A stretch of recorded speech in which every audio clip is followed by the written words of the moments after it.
ఇక డీటెయిల్స్ లోకి వెళ్తే వేములవాడ పట్టణంలోని రాజన్న ఆలయం ముందు కాంగ్రెస్ అగ్రనేత రాహుల్ గాంధీ పుట్టినరోజు వేడుకలను పట్టణ కాంగ్రెస్ పార్టీ ఆధ్వర్యంలో ఘనంగా నిర్వహించారు.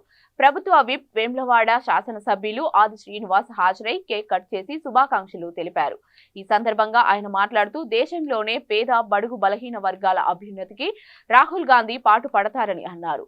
దేశాన్ని ఒకవైపు మతం, ప్రాంతం, భాష, ప్రయుక్త రాష్ట్రాల పేరిట విడదీయాలని చూస్తున్న బీజేపీని నిలువరించడానికి పోరాటం చేస్తున్న యోధుడు రాహుల్ గాంధీ అని అన్నారు. కాశ్మీర్ నుంచి కన్యాకుమారి వరకు, మణిపూర్ నుంచి ముంబై వరకు భారత్ జూడో యాత్ర చేసి దేశ ప్రజల మన్ననలను పొందిన వ్యక్తి రాహుల్ గాంధీ అని కొనియాడారు.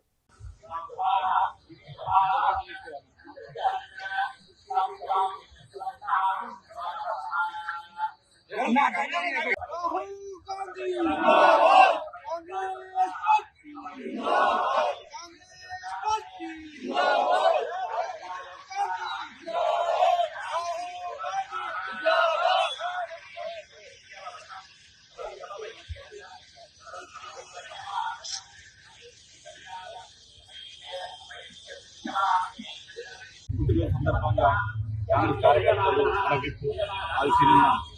అధ్యక్షులు మరియు నాయకులు కార్యకర్తలు అందరూ ఈరోజు టెంపుల్ ముందర కేక్ కట్ చేయడం జరిగింది. చాలా సంతోషకరం.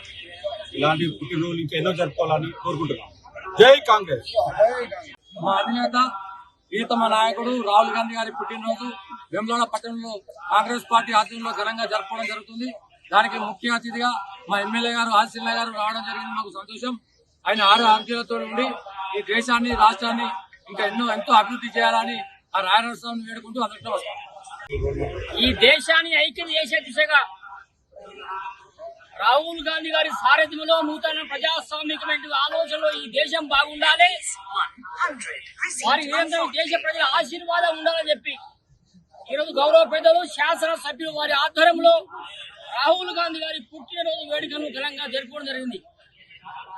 ఈ దేశ సమైక్యత, ఈ దేశ సౌభ్రాతృత్వంలో అన్ని మతాలు, అన్ని కులాలు ఆనందమైన జీవితంలో ఉండాలని చెప్పి ఈ దేశాన్ని ఐక్యత కోసం నిరంతరం శ్రమించిన ఒక యోధుడు ఏనాడే కదా ఈ భారతదేశాన్ని తప్పకుండా ఏదులని ప్రజల విశ్వాసంతో చెప్తా ఉన్నాం. రాబోయే ప్రధానమంత్రి తప్పనిసరిగా ఈ దేశ బాధ్యతను స్వీకరిస్తారని చెప్పి రాహుల్ గాంధీ గారిని కోరుకుంటూ వారికి హృదయపూర్వకమైన జన్మ శుభాకాంక్షలు చేస్తా ఉన్నాం. అగ్రనేత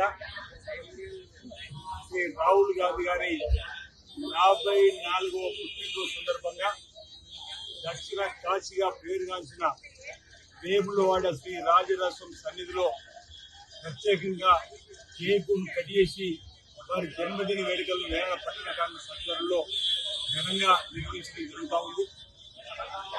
వారు ఈ దేశంలో ఉన్నటువంటి పేద బడుగు బయట ప్రజల అభ్యున్నతి కోసం, అన్ని వర్గాల ప్రజల అభివృద్ధి కోసం కాంగ్రెస్ పార్టీని ముందుకు నడుపుతూ అనేక మందికి ఆదర్శప్రాయుడైనటువంటి రాహుల్ గాంధీ గారు ఒకవైపు మతం పేరిట, ఒకవైపు ప్రాంత, భాష, ప్రయుక్త రాష్ట్రాలుగా విడదీయాలని చూస్తున్నటువంటి ఆప్కా బార్ 400 సీట్ అనేటువంటి నినాదంతో ముందుకొస్తున్నటువంటి భారతీయ జనతా పార్టీని దేశంలో నిలువరించడానికి పోరాటం చేసిన ఒక యోధుడిగా మనందరం చూసాం రాహుల్ గాంధీ గారు.